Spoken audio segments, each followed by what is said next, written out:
Assalamualaikum warahmatullahi wabarakatuh. Welcome to my YouTube channel Learn with me by Farida Laili. Salam kenal semuanya. Jangan lupa subscribe ya. Happy for watching.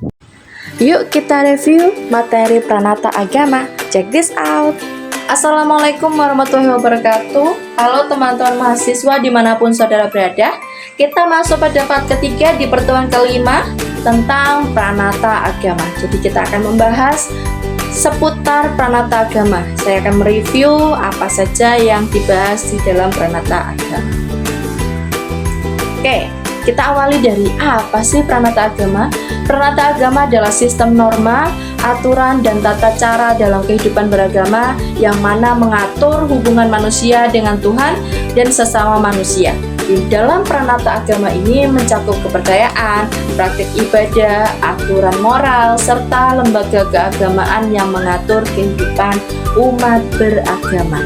Nah, ada beberapa ahli. Yang pertama adalah Puncaralingrat, mendefinisikan Pranata Agama sebagai sistem kepercayaan dan praktik keagamaan yang dianut oleh masyarakat serta berfungsi dalam mengatur hubungan manusia dengan kekuatan gaib.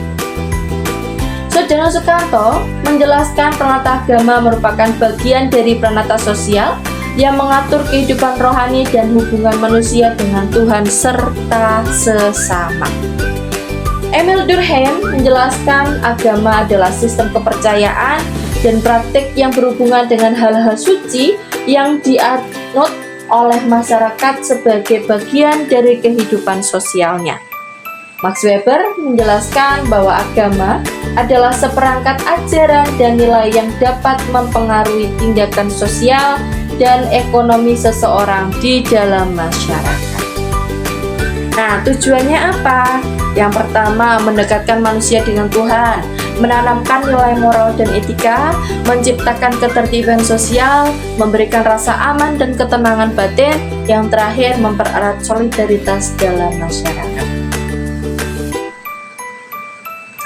Fungsi Pranata Agama ada fungsi manifest dan fungsi laten, di mana di dalam fungsi manifest ada fungsi keimanan dan ibadah.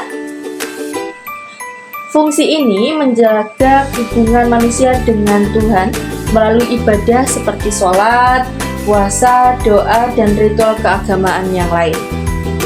Ibadah bisa bukan hanya sholat saja, bisa ke gereja, bisa ke kelenteng, bisa ke wihara, dan lain sebagainya ya. Kemudian fungsi sosial mengatur hubungan antar umat beragama dan menciptakan keharmonisan dalam masyarakat. Fungsi moral dan etika mengajarkan nilai-nilai moral seperti kejujuran, kasih sayang, keadilan, toleransi. Fungsi pendidikan menjadi sarana pendidikan tentang nilai-nilai agama dan kehidupan yang baik. Nah, sedangkan fungsi laten ada fungsi psikologis, adalah memberikan ketenangan batin, harapan, dan makna hidup. Sehingga ketika kita ada masalah, seringkali orang tua kita atau ustadz-ustadzah atau para pemuka agama yang lain itu menjawab kegelisahan kita dengan cara dekatlah dengan Tuhan. Kemudian fungsi ekonomi, beberapa agama memiliki aturan terkait aktivitas ekonomi seperti zakat, sedekah, dan etika bisnis. Fungsi politik, agama dapat berpengaruh dalam kehidupan politik, misalnya dalam kebijakan hukum berbasis nilai agama. Unsur Pranata Agama itu yang pertama adalah kepercayaan atau faith, di mana keyakinan terhadap Tuhan, dewa, roh leluhur, atau kekuatan gaib tertentu. Kemudian ada ritual keagamaan, bisa beribadah, berdoa, upacara keagamaan yang dilakukan oleh umat beragama. Kemudian tempat ibadah, contohnya ada masjid, gereja, pura, vihara, kelenteng gitu ya. Kemudian tokoh agama, pemuka agama seperti ulama, pendeta, biksu, dan rohaniawan yang membimbing umat. Ada kitab sucinya, kemudian norma dan etika beragama, di mana Pranata Agama itu memuat aturan dan nilai yang mengatur perilaku umat beragama dalam kehidupan sehari-hari. Karakteristik Pranata Agama yang pertama adalah bersifat universal. Agama hadir di hampir setiap masyarakat dengan beragam bentuk kepercayaan. Yang kedua, memiliki sistem kepercayaan di mana setiap agama memiliki konsep tentang Tuhan atau kekuatan supranaturalnya. Memiliki aturan dan norma di mana agama menetapkan aturan yang harus dipatuhi oleh penganutnya. Bersifat kolektif di mana agama dianut oleh sekelompok orang dan menjadi bagian dari identitas sosial. Dan yang terakhir, mengatur kehidupan individu dan sosial, di mana agama itu mengatur aspek ibadah pribadi dan juga hubungan sosial di dalam masyarakat. Peran peranata agama apa? Yang pertama tentu sebagai sumber nilai dan norma. Yang kedua adalah kontrol sosial. Yang ketiga pemersatu masyarakat. Dan yang keempat adalah pedoman kehidupan bermasyarakat. Nah, dampak peranata agama dalam kehidupan, di mana pengamalan agama yang baik itu dari konteks ini masuk pada dampak positif. Yang pertama, ketika teman-teman memiliki agama atau percaya pada agama tertentu dan mengimaninya, maka yang pertama adalah menciptakan keharmonisan sosial. Yang kedua, menanamkan nilai moral dan etika.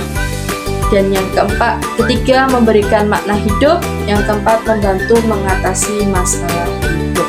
Melalui apa membantu mengatasi masalah hidup itu? Melalui doa dan ibadah, di mana doa dan ibadah itu bisa memberikan ketenangan batin dalam menghadapi masalah. Ketika kita sudah tenang, kita akan bisa dengan mudah untuk berpikir secara jernih dan menyelesaikan masalah yang sedang kita hadapi. Yang selanjutnya adalah dampak negatif.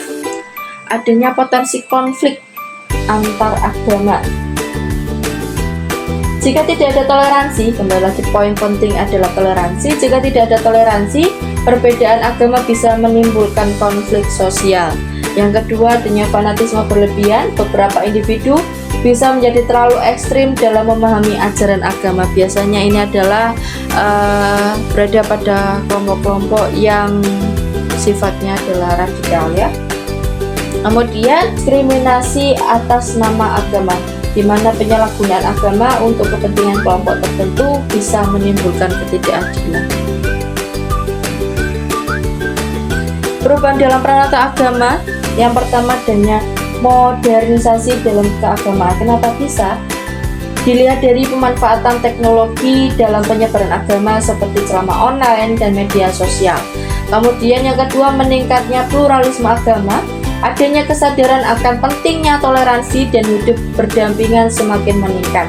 Dan yang terakhir, adaptasi dalam budaya global, di mana beberapa ajaran agama mulai menyesuaikan diri dengan perkembangan zaman tanpa meninggalkan nilai-nilai utamanya.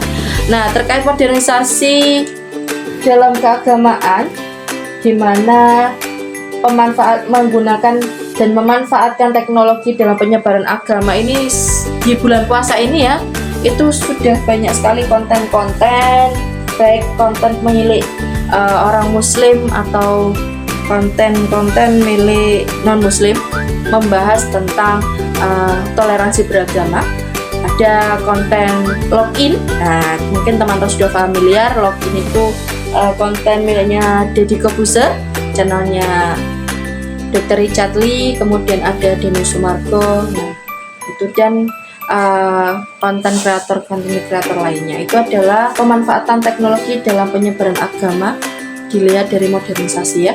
Kemudian intinya apa, teman-teman? Intinya peranata agama adalah sistem norma yang mengatur hubungan manusia dengan Tuhan dan sesama. Peranata ini memiliki berbagai fungsi, mulai dari aspek keimanan, sosial, moral, hingga ekonomi.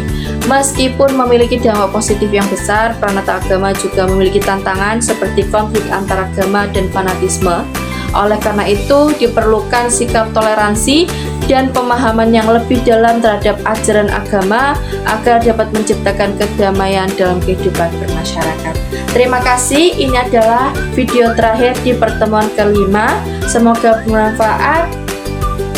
Tetap dukung channel YouTube Learn With Me by Farida Laili. Sampai jumpa di video selanjutnya pada pertemuan 6. Silakan like, komen, share, dan subscribe bagi yang belum. Sampai jumpa. Wassalamualaikum warahmatullahi wabarakatuh.